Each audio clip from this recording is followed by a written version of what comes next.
ఆ కేసుని ఎంతసేపుకి ముందుకు వెళ్ళనివ్వకుండా ఎన్ని రకాల అడ్డంకులు సృష్టించవచ్చో అది కూడా సిబిఐకి విచారణకి ఇచ్చారు. ఇచ్చిన తర్వాత కూడా ఆ జగన్మోహన్ రెడ్డి గారి మీద ఉన్న సిబిఐ కేసులు ఎలా జాప్యం జరుగుతున్నాయో 12 ఏళ్ల నుంచి, ఈ 7 ఏళ్ల నుంచి వివేకానంద రెడ్డి గారి హత్య కేసు కూడా అదే పరిస్థితి. కారణం ఏంటంటే జగన్మోహన్ రెడ్డి గారి హస్తం కూడా పరోక్షంగా ఉంది. అసలు కీలకమైన వ్యక్తి ఈయనేను, స్కెచ్ చేసింది ఈయనేను, ఆ తర్వాత 40 కోట్ల సుపారీ ఇచ్చింది కూడా వీళ్ళేను.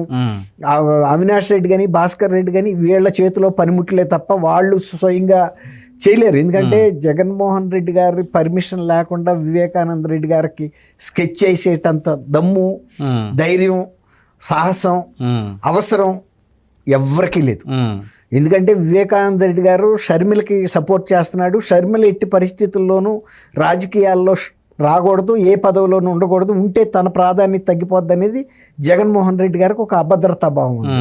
ఎందుకంటే షర్మిల గారి దగ్గర రాజశేఖర్ రెడ్డి గారి లాగా ఒక చొరవ, లౌక్యం, ప్రజల్లో కలిసిపోయే తీరు, ప్రతి అంశం మీద స్పష్టంగా మాట్లాడటం, తర్వాత న్యాయంగాను ధర్మబద్ధంగా మాట్లాడటం, తర్వాత వ్యక్తిగత స్వార్థం లేకుండా మాట్లాడటం, ఏ అంశం మీదైనా ఆమె దగ్గర అవి తెగువ ఉన్నాయి. ఇవేమి జగన్మోహన్ రెడ్డి దగ్గర ఏం లేవు. ఆయన దగ్గర ఉండదల్లా ఆమె ఇంట్రోవర్ట్ అయితే ఈయన ఎక్స్ట్రోవర్ట్.